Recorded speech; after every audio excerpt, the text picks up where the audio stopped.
It's time for Rabbi Minkowicz's Weekly Torah Lesson, a place where life's most difficult questions are answered. Here with his spiritual perspective and insight, Rabbi Minkowicz.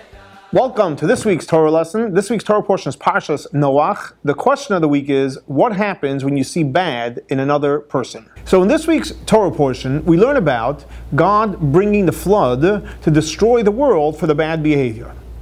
So he instructs Noah to build the big ark, the big teva, and to bring in his family and the animals. Now when it speaks about the animals, so the Torah says you should bring in the behema ha-Torah, the pure animals, and then it says behema asher einena tahora, which is not pure, versus saying directly the animal which is actually impure. But the Torah goes out of its way to say not pure rather than using a word of impurity. We find the same concept later on in the same Torah portion of Parsha Noach, when Noach, after he comes out, when the flood stops, when the rain stops, and he comes out.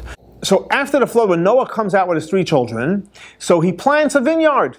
And sure enough, when he plants a vineyard, he has grapes, he makes a l'chaim, and he gets drunk.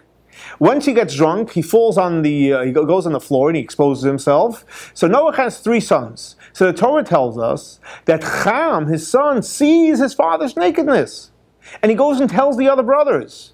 The other 2 brothers, Shem and Yafet, come there. But when they come there, they walk in backwards with a piece of cloth, and they cover their father up. And the Torah says they did not see their father's nakedness. So here you see 3 children. One of them saw the terrible shame the father was in. The other 2 didn't see it. Baal Shem Tov says, what does this mean they didn't see it? And the Baal Shem Tov says very, very simple.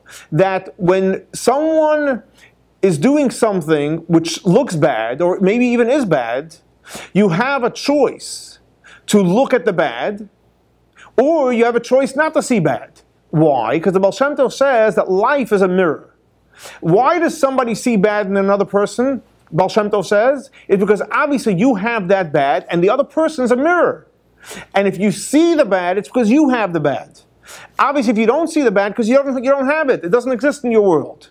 So the Rebbe asks a simple question, well, what does that mean? But if someone does something bad, so maybe you saw it, so you can maybe tell the person to try to help the person. And the Rebbe explains, correct. If someone does something bad and you only see there's an opportunity to help the person, so you don't focus or see and focus on the bad the person's doing, but you focus, all right, let's go help this person, and the only thing you hear is to help the person, you only talk about, listen, I'd like to help you in a positive vein, that's great. But if besides the fact that you're helping them, but you also see the bad, and it starts taking root within you, that you actually see the bad and you can talk about the bad, that means you have that bad within you. So, in other words, to clarify, the Rebbe says, if your only purpose is to help the person, that's great. But unfortunately, if you see the bad, it's because you have the bad within you. And here's basically the beautiful lesson in life. When something happens, always try to see the positive or ways that you can help. But if, unfortunately, you're seeing the negative, don't start talking about the negative in the other person. You should really start doing some soul searching and asking yourself, why am I seeing the bad? What's with me that I'm only seeing the bad things in life? So the answer to the questions, what happens when you see bad in another person? It's time to look in the mirror and ask yourself, why do I see bad in another person? What's within me so bad that I have to see, that God is showing to me through the other person as a mirror to my life? This week's Torah lesson is in memory of Baruch ben Aryeh Leib and Shlomo Ben Yosef. May their souls be elevated for the Torah that we're studying in their memory.